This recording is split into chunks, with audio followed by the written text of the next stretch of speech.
बुद्धले सुनाउनु भएको दृष्टान्त, अन्धविश्वासको कारुणिक कथा।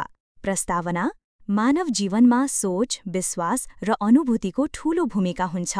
जब कुनै विचार वा विश्वास हाम्रो मनमा गहिरोसँग बस्छ, त्यसले सत्यलाई हेर्ने हाम्रो क्षमता नै धूमिल बनाउन सक्छ। यही कुरालाई भगवान बुद्धले आफ्नो शिक्षामा विभिन्न दृष्टान्त मार्फत प्रष्ट पार्नुभएको छ।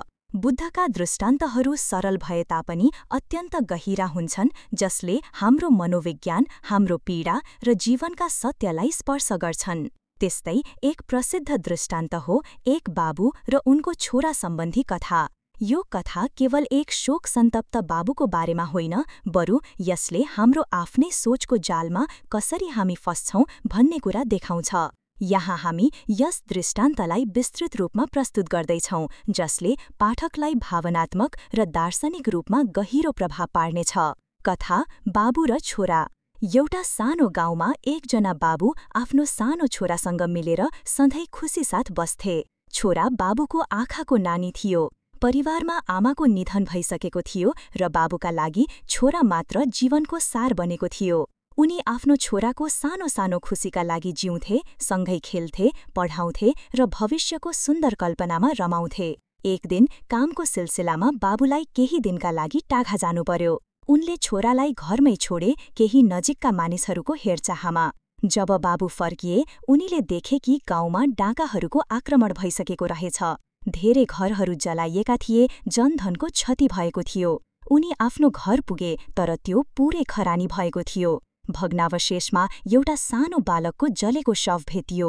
त्यो शव यति डढेको थियो कि पहिचान गर्न गाह्रो थियो, तर त्यो ठाउँ र परिस्थितिलाई हेरेर बाबुले सोचे, यो मेरो छोरा हो। बाबुको मुटु चुडियो, उनले चिच्याउँदै जमिनमा लम्पसार परे, रुन थाले, छाती पिटे। उनको आँखामा अब संसारको कुनै रङ्ग बाँकी रहेन, उनको जीवनको अर्थ नै हराएको थियो। छोरा बिनाको जीवन उनलाई शून्य लाग्यो। भोलिपल्ट उनले अन्त्येष्टि गरे र खरानीलाई एक रेशमी झोलामा राखे। त्यो झोलालाई उनले एउटा पवित्र वस्तु ठाने, जसमा उनका छोराको स्मृति थियो।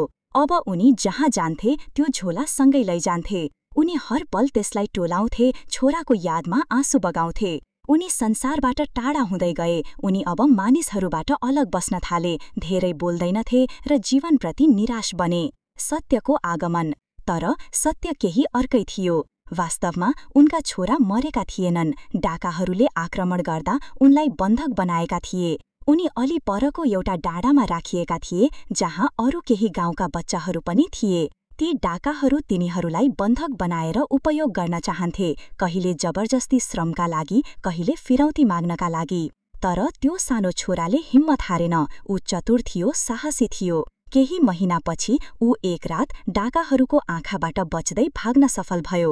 ऊ दिनरात हिँडेर, जङ्गल पारी, खोला नाघेर अन्तत बाबु रहेको गाउँ आइपुग्यो। जब ऊ बाबुको घर पुग्यो, अब जुन बाबुले फेरि बनाएका थिए, ऊ ढोका ढकढक्याउन थाल्यो। बाबा, म फर्किएँ, उसले खुसीका साथ चिच्चायो। बाबु निद्रामा थिए। जब उनले त्यो आवाज सुने, उनी झस्किए। उनले ढोका खोलेनन्, तर भित्रबाट कराए, हट, मलाई सताउन, मेरो छोरा त मरेको छ, यस्तो नाटक नगर। छोराले फेरि भन्यो, बाबा, म तपाईको छोरा हुँ, म त मरेको थिइन, म बाँचे, म भागेर फर्किएको हुँ। बाबुले भने, म तिमीलाई चिन्दिन, मेरो छोरा त मरेर खरानी भएको छ, उसको खरानी त यो झोलामा छ। छोराले लाख सम्झाउने प्रयास गर्यो, बाल्यकालका कुरा सम्झायो, आमाको स्मृति सम्झायो, खेलेका खेल सम्झायो, रुन थाल्यो, याचना गर्यो, तर बाबुका कानमा ताला थियो। उनको मनमा छोरा मरेको दृढ विश्वास यति बलियो बनिसकेको थियो कि उसले सत्यलाई स्वीकार गर्ने सकेनन्।